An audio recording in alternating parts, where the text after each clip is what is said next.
Hello, best of Trekkers! Today's episode has several episodes that should have easily won the leads of at least a nomination at the Emmys, if not a win.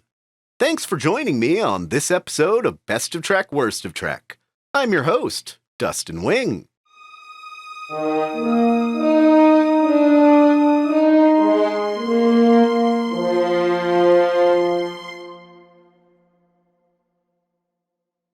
Going on a comic misadventure at 133, Small Soldiers, or The Magnificent Ferengi.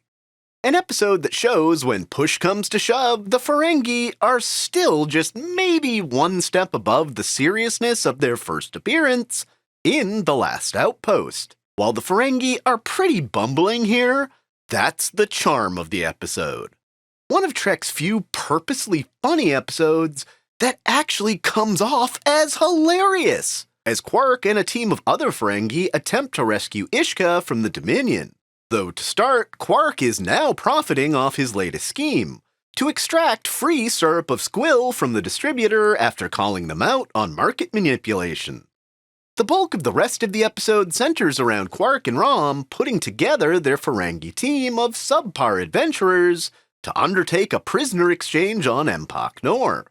Because saving money on set. Incompetence leads to their Vorta prisoner Kevon being killed, and they rig him up to do Weekend at Bernie's 3. In the end, they outsmart another Vorta played by Iggy Pop with a broken arm, and end up capturing another Vorta for the Federation. This is pure fun all the way through, and does a good job touching on the Dominion, and where other Ferengi on our periphery are at, and how they use this as stepping stones back to profitability. A fabulously funny episode of Trek.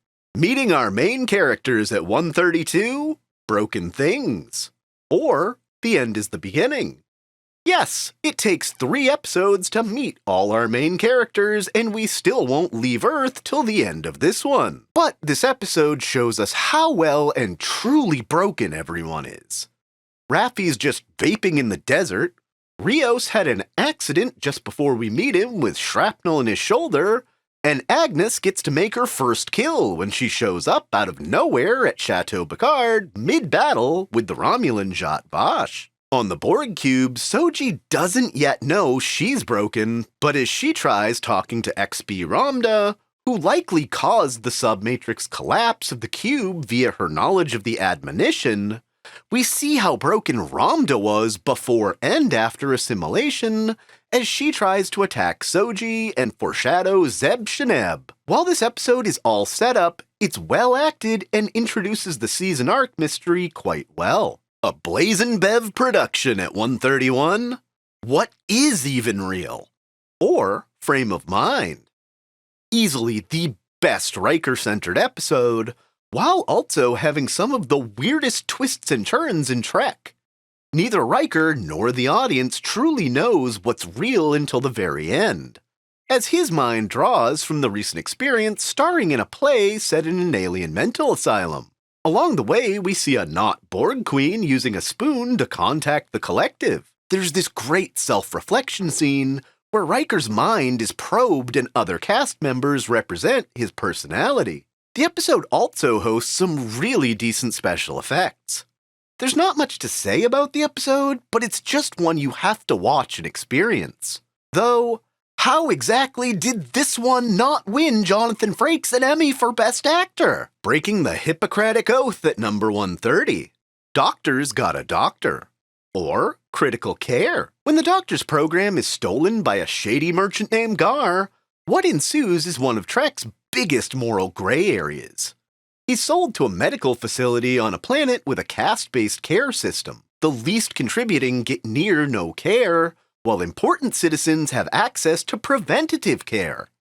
The doctor uses unauthorized medicine to save the life of one of the lower caste, who shows improvement and wants to learn to be a doctor. But when found out, is left to die. Janeway goes on a chase for Gar that she's clearly literally tired of by the end. Neelix uses some enhanced interrogation techniques to uncover the location of the doctor, who's in the middle of using some motivational hospitalization of his own to convince the hospital administrator to actually save lives so that he can get himself treatment. A great example of doing the wrong things for the right reasons, and a look at the ghastly decisions that sometimes have to be made due to triage and resources. Waxing poetic at 129, Cyrano de Broccoli. Or Nth Degree. As far as I'm concerned, another crime in the history of Emmy nominations, as Dwight Schultz gives one of the best performances of his life. First is Reg, the socially awkward guy trying badly to come out of his shell through acting, and then later is cool, calm, and collected Barkley. The man is truly an acting talent to behold. The way he can tune in many facets of the same character in a single episode. As one of many random probes in the franchise is encountered, and gives Barkley superhuman mental calculations, which ends up in him taking over from Majel and bringing the ship to the middle of the galaxy. It ties back to the final frontier as the Cytherians are introduced at the center of the galaxy, finally answering the question, what God needs with a starship? And that is mutual exchange of information, and the embodiment of the seeking out new life and boldly going mission statement the show has come to be known for. Searching for the answers to Unity at 128, Origins, or The Chase. This one has a little bit of everything we love about Star Trek. All the major Alpha and Beta Quadrant powers show up in a struggle for power over research by Picard's former archaeology professor, on this journey across half the quadrant to put together DNA strands from different worlds and cultures across history, all to find out one of several reasons that the majority of races we see in Trek are bipedal, other than because it's cheap and easy to stick prosthetics on human actors. Salome Jens makes her Trek debut in a form eerily similar to that of the Dominion, and makes you wonder if this race that seeded life on so many worlds were the ancestors of the Changelings also. A thrilling mystery with a decidedly Trek conclusion in all of its infinite diversity in infinite combinations. Closing out the block today at number 127, Erotic Distant Cousins, or The Enterprise Incident. Proving that Season 3 of TOS isn't all bad, Kirk orders the Enterprise into the Romulan neutral zone, only to be surrounded by Klingons.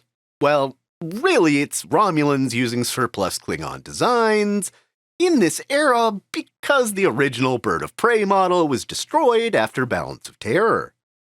After joining the Romulan commander to discuss terms, she takes a liking to Spock for the rest of the episode, who plays into it well, making her believe he's coming around to a Romulan way of thinking. Her evening dress is one of the best outfits in TOS.